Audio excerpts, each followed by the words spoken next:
Hello ducks and seals, it's me Mrs Bryson again with another story, and I thought I'd read you one today that I actually was given for free a while ago when I went to Wellington Library. Occasionally they have a big pile of books and they give them out to children who visit, and I went with my two boys and the lovely ladies in the library gave them this book. So it's always worth going to the library because you never know when you might get a book to keep. Obviously we get free books from the libraries to borrow all the time, but this one was for us to keep.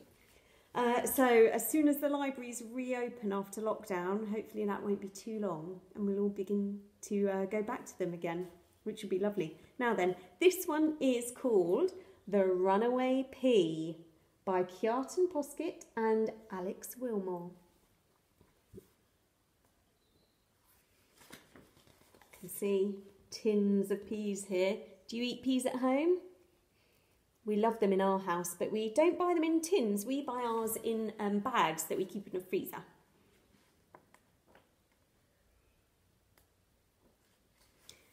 It's 6 o'clock and we're ready for tea. But look, what's that? It's a runaway pea. He pinged off the plate with incredible force, then slipped and went splat in a puddle of sauce. The carrots and beans were all laughing with glee. You didn't get far, you piddling pea. Just watch, said the pea. I've hardly begun. I might only be small, but I want to have fun. The pea shot away with a skip and a hop.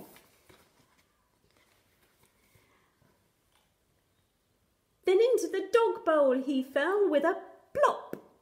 Oh, we've got some rhyming in this book, haven't we? I love that. Climb, little pea, climb up the side, quick before Boris's mouth opens wide. Do you think this is Boris? Oh yeah, look, he's got a name tag on his collar, Boris.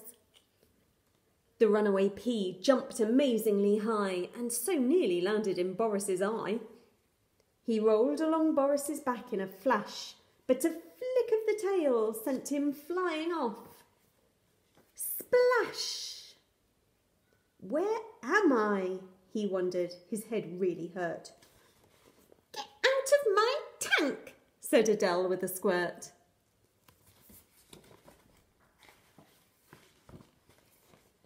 He fell on a mousetrap which snapped with a bang and bounced off a cobweb that stretched and went twang. Now, there's a lot of words in this book, aren't there, that they're what we call onomatopoeic words.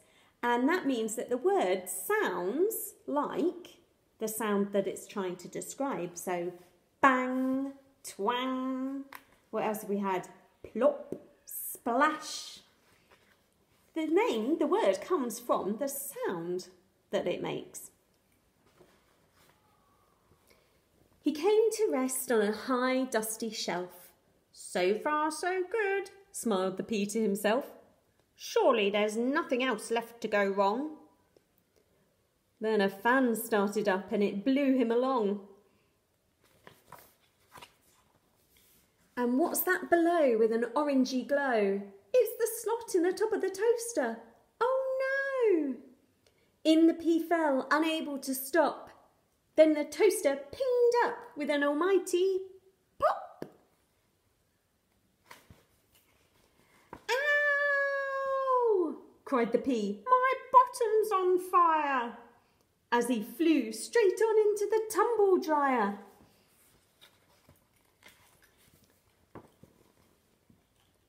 Buffered and battered and bounced all about, the pea was so glad when he finally got out. He collapsed on a shirt that had newly been washed. Look out, little pea, or you're going to get squashed.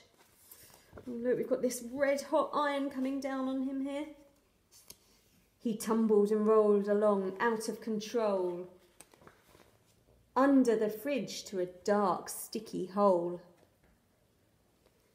Too weary to move, he just let out a groan.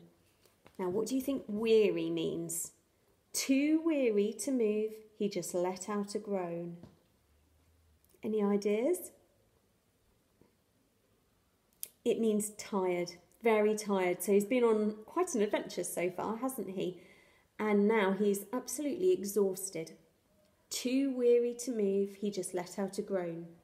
Then got a strange feeling he wasn't alone.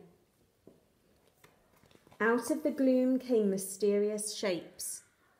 A dried up banana and 2 mouldy grapes. Oh dear, said the pea, what happened to you? We were naughty, they said. We all ran away too. We don't recommend it, they whimpered quite sadly. You'll get old and wrinkled and start to smell badly. Oh, I've changed my mind, said the runaway pea. I'll get back on that plate and be ready for tea. You won't, said the grapes, 'cause you've been on the floor. Runaway pea, you're not loved anymore. The little pea trembled. He knew it was true. There was nowhere to go for him, nothing to do. Helpless and hopeless and feeling forlorn. What do you think forlorn might mean? Helpless and hopeless and feeling forlorn. His tired eyes closed and he gave a big yawn. If you feel forlorn, it means you feel a bit hopeless, that you don't have much hope that the future's going to be good.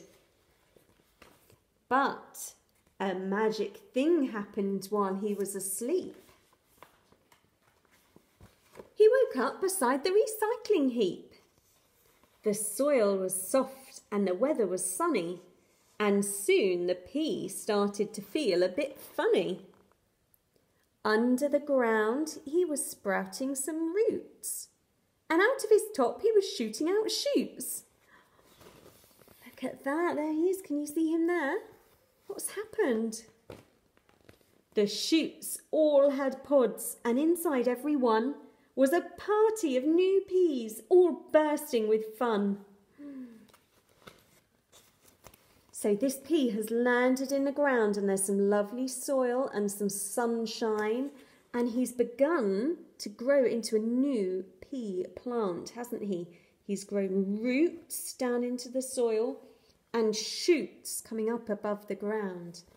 And the shoots have grown all of these new pods with peas in. How marvellous is that? So, if you should ever hear pop, ping or splat, or a splosh in the sink, or a yow from the cat, or a rappity-tap in the cupboard, then please don't panic, it's only those runaway peas. And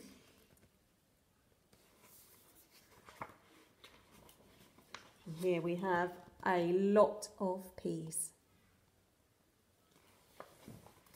I really hope you enjoyed that, and I can't wait to read you another story soon. Bye for now.